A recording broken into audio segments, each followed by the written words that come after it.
அவையோர் அனைவருக்கும் என்னுடைய மாலை வணக்கம். தேர்தலில் தேவை கூட்டணியா கொள்கையா அப்படின்னா கொள்கை தான் தேவை. ஏன்னா இப்போ நம்ம ஒன்று நல்லா கவனித்தோம்னா, திராவிட கழகத்திலிருந்து திமுக உருவானது ஒரு முரணால், திமுகவிலிருந்து அதிமுக உருவானது ஒரு முரணால், திமுகவுக்கும் அதிமுகவுக்கும் கொள்கை ஒன்று தான். இந்த ரெண்டு கட்சி தான் தமிழ்நாட்டை ஆண்டுக்கிட்டு இருக்கு இன்றைக்கி வரைக்கும். அப்போ மக்கள் அவங்க கூட்டணியெல்லாம் பார்க்கல, அவங்களுடைய திராவிட கொள்கையை மட்டும்தான் பார்த்துருக்குறாங்க. அதை மட்டும்தான் மக்கள் கணக்கில் வச்சுக்கிட்டு இருக்கிறாங்க. மக்கள் கூட்டணி யார் யாருன்னெலாம் பார்க்கல. இந்த மண்ணை ஆளுவது இன்றைக்கி வரைக்கும் இந்த திராவிட சித்தாந்தம் ஆளுது. அதுதான் இந்த மக்கள்கிட்ட நின்றுருக்கிறது. வட இந்தியாவில் பிற மாநிலங்களில் அல்லது பார்த்தோன்னா அங்கே தேசிய கட்சியினுடைய சித்தாந்தம் நிற்கிது. நாங்கள் பெரிதும் மதிக்கிற பாட்டாளி மக்கள் கட்சி, எங்கள் ஐயா மருத்துவர் ஐயா ராமதாஸுக்கு இல்லாத தகுதி இங்கே யாருக்கும் கிடையாது. அவ்வளவு பெரிய தகுதி இருக்குது எங்கள் ஐயாவுக்கு, எங்கள் அண்ணன் அன்புமணி அவர்களுக்கு. அவர்களுடைய கனவு, அவர்களுடைய நோக்கம், அவர்களுடைய லட்சியம் எப்படி எந்த மாதிரியாக அவங்க உச்சத்தை தொட முடியாமல் போய்கிட்டு இருக்குன்னா அந்த கூட்டணியால் தான் போய்கிட்டு இருக்கு. நாம் தமிழர் கட்சி நாங்கள் இன்றைக்கி அவங்க பிள்ளைகள் நாங்கள் இன்றைக்கி எடுத்து செய்கிற முடிவை அவங்க அன்றைக்கே எடுத்து செஞ்சுருந்தாங்கன்னா ஒருவேளை நாம் தமிழர் கட்சின்னு ஒன்று தேவையில்லாமல் கூட இருந்திருக்கலாம். அவங்க கூட்டணிக்குள்ளே போனதுனால தான் அவங்க நினச்சதை செய்ய முடியாமல் கரைஞ்சு போக வேண்டிய சூழல் இருக்குது. நல்லா யோசிச்சு பாருங்கள். எங்கள் அண்ணன் அன்புமணி 108 ஆம்புலன்ஸ் சேவை கொண்டு வந்தாங்க. அது மட்டும்தான் அவர் நோக்கமா? எங்கள் அண்ணன் நோக்கம் அது மட்டும்தானா? அதோட முடிஞ்சு போச்சா? 100% வெற்றி அடைஞ்சிட்டாரா? இல்லை. அவருடைய நோக்கம் இன்னும் எவ்வளவோ இருக்குல்ல. பஞ்சு மிட்டாயை தடை செய்ய மாட்டார், அவர் மதுவையில் தடை செஞ்சிருப்பாரு, பீடி சிகரெட்டை தடை செஞ்சிருப்பாரு எங்கள் அண்ணன், எங்கள் ஐயா. ஆனால் வேளாண்மை எங்கேயோ ஒரு உச்சத்துக்கு கொண்டு போயிருப்பாங்களே வேளாண் குடிகளை. ஆனால் இங்கே இது எல்லாமே அவங்களுக்கு இன்னைக்கு வரைக்கும் அவங்க கைக்கு எட்டாமல் இருக்கிறதுக்கு காரணம் என்னென்னா, கூட்டணிக்கு போனதுனால சூழ்நிலையின் காரணமாக சூழ்நிலை கைதியாக்கப்படுறதுனால பெரிய கட்சியோட கரைஞ்சு நிற்க வேண்டியிருக்கு. இப்போ ஒருவேளை பெரிய கட்சியே பாட்டாளி மக்கள் கட்சி தான், அப்போ எங்கள் ஐயாவும் அண்ணன் நினச்சா செஞ்சுருக்க முடியும். ஏன்னா அவங்க தான் கூட்டணியோட தலைமை. அப்போ அவங்க செஞ்சுருக்க முடியும். அவங்க கூட்டணியுடைய தலைமைன்னு இல்லாமல் வேறு ஒரு பெரிய கட்சிக்கு கீழே அவங்க போகிறப்ப 10-11 ஆகி போயிடுது. அப்போ 10-11 ஆகி போகிறப்ப அவங்களுடைய உண்மையான நோக்கம் அடிபட்டு போகுது. அதுதான் இங்கே நடந்துக்கிட்டு இருக்கு. மக்கள்கிட்ட மக்கள் நம்புற வரையும் நிற்கணும், மக்களை நம்பி நிற்கணும். ஆனால் நம்ம அற்ப தேர்தல் வெற்றிக்காக ஓடி போய் நின்றுறோம். ஓடி போய் கூட்டணிக்கலாம், இந்த பக்கம் அந்த பக்கம் போகிறப்ப இங்கே உண்மையிலே தோற்று போகிறது கட்சிகள் வேணால் வெள்ளடம். உண்மையிலே தோற்று போகிறது ஜனநாயகமும் மக்களும் தான் தோற்று போகிறாங்க. காசுக்கு வாக்கு. நான் ஒன்று சொல்லிக்கிறேன். இங்கே இருக்கிறவங்க எல்லா கட்சியினுடைய வயதை பாருங்கள். தோராயமாக 100 ஆண்டிலிருந்து 50 ஆண்டு. இதில் இருக்க ஒரு 13 வயசு சின்ன பையனா அது நாம் தமிழர் கட்சி மட்டும்தான். எங்களை கூப்பிட்டு ஏன் பேச வச்சுருக்கீங்கன்னா கொள்கை தான். இப்போ நியாயமாக 5 பேரும் ஒரு அணி, நாங்கள் மட்டும் தான் தனி அணி. அப்படி தான் இருக்கணும். ஏன்னா எல்லாரும் கூட்டணிக்குள்ளே தான் போகிறாங்க, கூட்டணிக்குள்ளே தான் போகிறாங்க. ஆனால் அந்த 5 பேருக்கும் வெற்றி சாத்தியமாயிருக்குல்லண்ணே. இல்லை, தற்காலிக அரசியல்னு வந்துட்டா வெற்றி முக்கியத்துவம் வாய்ந்ததா? நோக்கம் சாத்தியப்படலையா? நீட்டை ரத்து பண்ணிட்டோமா? மதுவை ரத்து பண்ணிட்டோமா? மது இல்லாத ஒரு உலகத்தை கொண்டு வந்துட்டோமா? புகையிலையை தடை பண்ணிட்டோமா? புகையிலை பொருட்களை இல்லையா? காவிரி பிரச்சனையில் இப்போ கர்நாடகா என்ன பண்ணிக்கிட்டு இருக்கிறாங்க?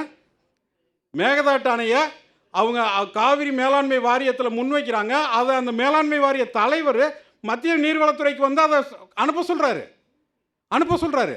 ஆனால் நம்ம என்ன பண்ணிக்கிட்டு இருக்கோம்? நம்ம மாநிலம் கூட்டணி உடஞ்சி வரும்னு பயந்துக்கிட்டு பேசாமல் இருக்கிறோம். ஆனால் அவன் கூட்டணியை பற்றி கவலைப்படலாம். ஆனால் நம்ம இங்கே கூட்டணி உடஞ்சி போயிடும்னு அமைதியாக இருக்க வேண்டிய சூழல். அமைதியாக இருந்துக்கிட்டு இருக்கோம். என்ன மாற்று? கூட்டணி வச்சு வென்றுட்டோம். என்ன மாற்று? திமுகவுக்கும் அதிமுகவுக்கும் என்ன மாற்று? காங்கிரஸ் நிர்வாகத்துக்கும் பாரதிய ஜனதா நிர்வாகத்துக்கும் என்ன மாற்று? ஒன்றுமே இல்லையே. எல்லாமே காங்கிரஸ் கொண்டு வந்தது தான்.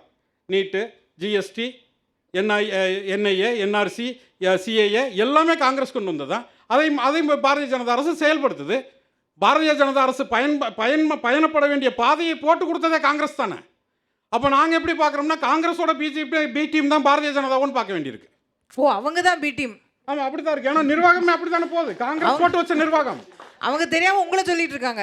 அதுதான் உண்மை. ஏன்னா இப்போ யார் அதை செயல்படுத்திக்கிட்டு இருக்கிறது? காங்கிரஸ் கொண்டு வந்த எல்லாத்தையும் செயல்படுத்தி கொண்டு இருக்கிறது பாரதிய ஜனதா அரசு, நாங்கள்ல.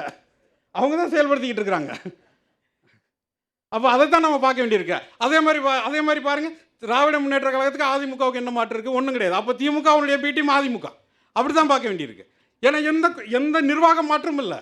எல்லா திட்டங்களும் அது மக்களால் ஏற்றுக்கொள்ளப்படலையோ இவங்க கொண்டு வந்துட்டு அது மக்கள் ஏற்றுக்கிட்டே ஆகணும். அந்த மாதிரி போய்கிட்டு இருக்கிறப்ப இங்கே என்ன இருக்குது? ஜனநாயகத்தில் என்ன இருக்குது? ஒன்றுமே கிடையாது. ஒன்றுமே கிடையாது. சரி, இப்போ நீங்கள் எல்லாரும் பாரதிய ஜனதா அரசை வீழ்த்துறதுக்கு இந்தியா கூட்டணி அமைக்கிறீங்க. இந்தியா கூட்டணி அமைச்சு நீங்கள் இது எல்லாத்தையும் ரத்து பண்ணிடுவீங்களா? டிமானிட்டைசேஷனால் வந்த இழப்பைக்கு நாங்கள் நஷ்டீடு கொடுத்துருவோம்னு இந்தியா கூட்டணி சொல்லுமா? நீட்டை ரத்து பண்ணிடுவோம் சொல்லுமா? மாநில பட்டியலில் விட்டு கொடுத்துறீங்கல்ல. மாநில பட்டியலுக்கு மீட்டெடுக்கணுமே கல்வியை யார் விட்டு கொடுத்தது? மாநில பட்டியலேருந்து மத்திய ஒத்திசைவு பட்டியலுக்கு விட்டு கொடுத்தது யார்? கல்வியை. அப்போ அதை மீட்டெடுக்கணும்ல, அதை மீட்டெடுத்துருவீங்களா? அப்போ இந்தியா கூட்டணி என்ன சொல்ல வரீங்க? நிலத்துக்கு வேறுபாடு. கேரளாவில் கம்யூனிஸ்ட் காங்கிரஸும் ஒன்று சேராது, ஆனால் கேரளா விட்டு வெளியில் வந்து எல்லாம் ஒன்று சேருவோம்ன்றீங்க. மேற்கு வங்காளத்தில் ஒன்று சேர்ந்துக்க மாட்டீங்க, வெளியில் வந்து ஒன்று சேருவோம்ன்றீங்க. நிலத்துக்கு ஒரு வேறுபாடு இருக்கிறப்ப இங்கே மக்கள் முட்டாப்பயலாகிறாங்க. நிதிஷ்குமார் பிச்சுக்கிட்டு போயிட்டாரு, சிவசேனா பிச்சுக்கிட்டு போகுது, ஆளாளுக்கு ஒவ்வொரு பக்கம் பிச்சுக்கிட்டு போகிறப்ப இப்போ இந்தியாவே சேர்ந்து இந்தியா கூட்டணியை காப்பாற்ற வேண்டியிருக்கு. அப்போ இந்த வேதனை தான் எங்களுக்கு, வேற ஒன்றும் இல்லை.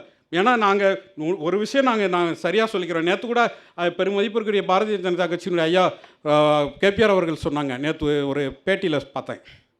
என்ன சொன்னாங்கன்னா, நாங்கள் வந்து இனிமேல் மாநில கட்சிகளோட கூட்டணி வைக்க மாட்டோம், எங்கள் தலைமையை ஏற்றுக்கிட்டு வந்தால் மட்டும்தான் நாங்கள் கூட்டணி வைப்போம் சொன்னாங்க.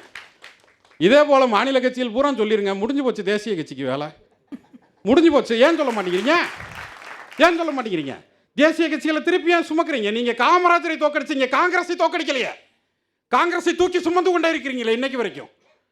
அப்போ இதைத்தான் நாங்கள் வழியோடு இங்கே பதிவு செய்ய விரும்புகிறேன் இந்த மேடையில். அப்போ இங்கே தோற்று போகிறது திரும்ப சனநாயகம் தான் தோற்று போகுது. கூட்டணியால் எந்த மாற்றமும் ஏற்படலை மக்களுக்கு. அதனால் மீண்டும் ஒன்று என்ன சொல்லிக்கிறேன்னா, கூட்டணிங்கிறது கரையாம் புத்துக்கட்ட கருணாக உள்ளே வந்து உட்காந்த மாதிரி ஆகி போயிடும். நம்ம கொள்கையை வச்சு நம்ம எல்லாரும் தனியாக நிற்போம், மக்கள் தேர்ந்தெடுக்கட்டும். சின்னம் வேணாம், எதுவும் வேணாம், நம்ம எண்ணத்தை சொல்லுவோம் மக்கள்கிட்ட.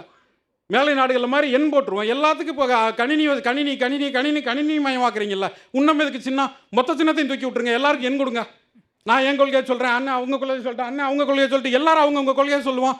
மக்கள் எது சரியாக அவங்கள ஓட்டு போடட்டும். என்ன சின்னம் கிடைக்கலன்றதுக்காக இப்படியே எல்லாரையும் மாற்றி விடுறது இல்லை, எல்லாம் சமமான வாய்ப்பு வேணும்ல, ஈக்குவாலிட்டி வேணும் இல்லையா?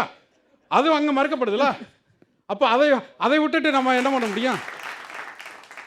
அதனால் என் அருமை தாய் தமிழ் உறவுகள், வரப்போகிற தேர்தலில் கொள்கையா கூட்டணியான்கிறத சிந்திச்சு கொள்கை தான் முக்கியம்ன்ற முடிவெடுப்பீங்க நான் நம்புகிறேன். வாய்ப்புக்கு நன்றி. நாம் தமிழர்.